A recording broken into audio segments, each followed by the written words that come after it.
할렐루야. 주님과 함께 살고 이웃과 함께 사는 우리 모두가 되길 바랍니다.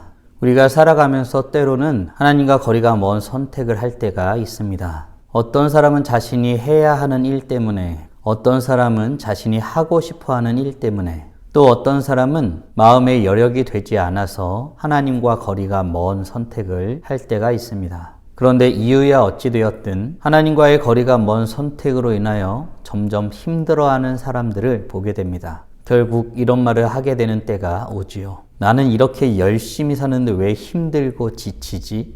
하나님을 떠나는 선택, 하나님과 거리가 먼 선택, 이 선택은 처음에는 아무렇지도 않게 여겨지거나 괜찮은 선택이라고 보여질 수도 있을 것입니다. 그러나 결국 그 선택은 우리의 삶의 고통과 혼란만 줄 뿐인 것입니다. 오늘 본문도 이와 같은 내용을 다루고 있습니다. 하나님을 멀리하는 선택, 하나님을 떠나기로 한 선택을 한 이스라엘 백성들, 그들에 대한 내용을 다루고 있습니다. 오늘 함께 묵상할 하나님 말씀은 호세아 8장 1절부터 14절까지입니다. 말씀 듣고 묵상 나눔하겠습니다.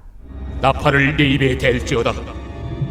원수가 독수리처럼 여호와의 집에 덮치리니 이는 그들이 내 언약을 어기며 내 율법을 범함이로다.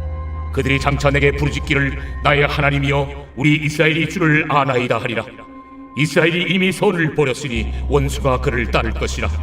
그들이 왕들을 세웠으나 내게서 난 것이 아니며 그들이 지도자를 세웠으나 내가 모르는 바이며 그들이 또 그 은금으로 자기를 위하여 우상을 만들었나니 결국은 파괴되고 말리라. 사마리아여 내 송아지는 버려졌느니라. 내 진노가 무리를 향하여 타오르나니 그들이 어느 때에야 무죄하겠느냐. 이것은 이스라엘에서 나고 장인이 만든 것이라. 참신이 아니니 사마리아의 송아지가 산산조각이 나리라. 그들이 바람을 심고 광풍을 거둘 것이라. 심은 것이 줄기가 없으며 이삭은 열매를 맺지 못할 것이요 혹시 맺을지라도 이방 사람이 삼키리라. 이스라엘은 이미 삼켜졌은즉 이제 여러 나라 가운데에 있는 것이 즐겨 쓰지 아니하는 그릇 같도다. 그들이 홀로 떨어진 들나귀처럼 아수르로 갔고 에브라임이 값주고 사랑하는 자들을 얻었도다. 그들이 여러 나라에게 값을 주었을지라도 이제 내가 그들을 모으리니 그들은 지도자의 임금이 지워준 짐으로 말미암아 쇠하기 시작하리라. 에브라임은 죄를 위하여 제단을 많이 만들더니 그 제단이 그에게 범죄하게 하는 것이 되었도다. 내가 그를 위하여 내 율법을 만가지로 기록하였으나 그들은 이상한 것으로 여기도다. 그들이 내게 고기를 제물로 드리고 먹을지라도 여호와는 그것을 기뻐하지 아니하고 이제 그들의 죄악을 기억하여 그 죄를 벌하리니 그들은 애굽으로 다시 가리라. 이스라엘은 자기를 지신 일을 잊어버리고 왕들을 세웠으며 유다는 견고한 성읍을 많이 쌓았으나 내가 그 성읍들에 불을 보내어 그 성들을 삼키게 하리라. 호세아 8장은 이스라엘 백성들이 하나님을 떠났을 때에 어떤 일이 일어났는지에 대한 내용을 다루고 있습니다. 하나님은 이스라엘 백성들에게 빨리 경고의 음을 내라고 말합니다.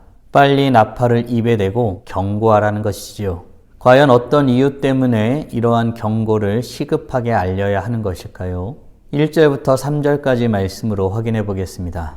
나팔을 내 입에 댈지어다. 원수가 독수리처럼 여호와의 집에 덮치리니 이는 그들이 내 언약을 어기며 내 율법을 범함이로다.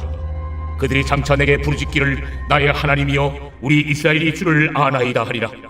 이스라엘이 이미 선을 버렸으니 원수가 그를 따를 것이라. 아멘. 하나님은 원수가 독수리처럼 덮칠 것이니 나팔을 불어 알리라고 말하고 있습니다. 왜 이런 일이 벌어질까요? 왜 원수가 독수리처럼 덮치는 일이 일어났을까요? 하나님은 분명히 말씀하고 있습니다. 이스라엘 백성들은 언약을 어기며 율법을 범하였기 때문입니다. 이스라엘이 이미 선을 버렸습니다. 그러니 원수가 독수리처럼 덮치고 원수가 그들을 따를 것이라고 말씀하고 있는 것입니다. 그런데 하나님은 이스라엘 백성들이 원수가 독수리처럼 덮칠 때에 어떻게 하나님 앞에 반응할지에 대해서도 이미 알고 계셨나 봅니다. 그 모습을 묘사하고 있습니다. 그들은 하나님 앞에 나와 하나님을 알고 있다고 부르짖을 것입니다. 그들의 이 나아옴은 진실된 것이 아닙니다. 그들은 이미 선을 버렸습니다. 이스라엘 백성들이 왕을 세우고 지도자들을 세웠으나 하나님이 알지 못하는 이들입니다. 하나님과 전혀 무관한 자들입니다. 이스라엘 백성들은 또한 우상을 만들었습니다. 그 행위는 무엇과 같을까요? 7절 말씀으로 확인해 보겠습니다.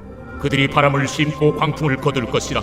심은 것이 줄기가 없으며 이삭은 열매를 맺지 못할 것이요 혹시 맺을지라도 이방 사람이 삼키리라. 아멘. 이스라엘 백성들은 헛된 것을 심었습니다. 바람을 심은 것입니다. 바람을 심어서 이제 그들은 더 큰 광풍으로 돌려받을 것입니다. 헛되고 헛된 것으로 돌려받는 것입니다. 이스라엘 백성들의 모습은 이것으로 그치지 않습니다. 우상들을 의지하였을 뿐 아니라 다른 나라를 의지하였습니다. 하나님의 존재는 안중에도 없습니다. 그저 눈에 보이는 주변 강대국의 힘을 의지하였던 것입니다. 그런데 아십니까? 이런 이스라엘 백성들의 노력은 실상 무의미한 것이 될 것입니다. 우리 10절 말씀으로 확인해 볼까요? 그들이 여러 나라에게 값을 주었을지라도 이제 내가 그들을 모으리니 그들은 지도자의 임금이 지워준 짐으로 말미암아 쇠하기 시작하리라. 아멘. 이스라엘 백성들은 이웃 나라의 힘을 얻기 위하여 온갖 일을 행하였지만 결국 그들의 힘은 쇠하여질 것이기 때문입니다. 그런데 놀라운 사실이 있습니다. 하나님은 그런 와중에 그 안에서도 자기 백성들을 모으시는 일을 하실 것이라고 선언하고 있습니다. 이스라엘 백성들은 하나님을 잊고 자신들의 번영과 만족만을 위해서 살아왔던 것입니다. 그런데 하나님은 이런 자들을 모으시겠다고 말씀하시는 사랑의 하나님이십니다. 이스라엘 백성들은 죄를 위하여 제단을 만들었다라고 말합니다. 그들은 겉모습만 화려한 예배를 드릴 뿐 진정성은 전혀 없는 예배를 드렸습니다. 이렇게 살아가는 이들이니 당연히 하나님의 존재는 무시하고 살아갔을 것이 뻔합니다. 어떤 모습이었을까요? 12절 말씀으로 확인해 보겠습니다. 내가 그를 위하여 내 율법을 만 가지로 기록하였으나 그들은 이상한 것으로 여기도다. 아멘. 이스라엘 백성들은 하나님이 만 가지를 주어도 그것들을 이상한 것으로 여겼습니다. 하나님은 이 상황을 어떻게 받아들였을까요? 철저하게 무시받는 존재감과 그의 행하신 놀라운 일들. 백성들은 하나님을 안중에도 두지 않습니다. 이스라엘 백성들은 자기를 지으신 여호와 하나님을 잊어버렸습니다. 하나님의 눈앞에는 그들의 죄악만 남아 있습니다. 하나님은 그들을 심판하실 것입니다. 사랑하는 성도 여러분, 오늘 우리는 하나님을 멀리하는 선택, 하나님을 떠난 선택을 한 이스라엘 백성들에 대하여 묵상하였습니다. 다음 질문들을 통해 말씀을 정리하고 더 깊게 묵상해 보길 원합니다. 하나님을 떠나는 선택을 하는 이들에게는 원수가 독수리처럼 덮치게 되어짐을 믿으십니까? 뿐만 아니라 하나님을 떠난 상태에서 누리는 번영은 아무 의미 없는 일임을 믿으십니까? 그렇다면 이제 우리는 어떤 모습으로 주님 앞에 나아가야 할까요? 바라기는 오늘도 하나님을 떠난 자들에게는 원수가 따르며 독수리처럼 덮침을 알고 하나님 없이 누리는 번영은 아무 의미 없음을 알아 하나님 앞에 돌아와 하나님 앞에 진정 어린 모습으로 서기를 소원함으로 찬란하게 빛나는 우리 모두가 되길 주님의 이름으로 축원합니다. 다 함께 기도하겠습니다. 살아계신 하나님 감사합니다. 오늘 참 무거운 말씀 주제를 묵상하였습니다. 하나님을 떠나는 선택을 하면 얼마나 고통스럽고 얼마나 힘든 인생이 펼쳐지는지 말씀을 통해서 살펴보았습니다. 더 무서운 것은 그러한 삶을 살아가고 있는 이스라엘 백성들이 자신이 어떤 처지에 놓여져 있는지 깨닫지 못하고 여전히 하나님을 안중에 두지 않고 자신의 만족과 번영을 꿈꾸며 살았던 그 모습을 보게 되었다는 것입니다. 하나님, 우리가 주님을 온전히 바라고 주님을 쫓는 하나님의 자녀들 되게 하여 주시옵소서. 늘 하나님과 가까이 하는 선택, 하나님 안에 있는 선택, 하나님께서 원하시는 선택을 하는 하나님의 자녀들이 되길 간절히 소원합니다. 주님을 더욱더 찾고 갈망함으로 주님을 알기를 힘쓰고 주의 뜻을 알기를 힘쓰므로 찬란하게 빛나는 우리가 되길 원합니다. 오늘도 주님과 함께 살고 이웃과 함께 살아 주님의 영광을 위해 살아가는 주님과 가까이 살아가는 우리 모두가 되게 하여 주시옵소서. 이 모든 말씀 우리 주 예수 그리스도의 이름으로 기도드리옵나이다. 아멘.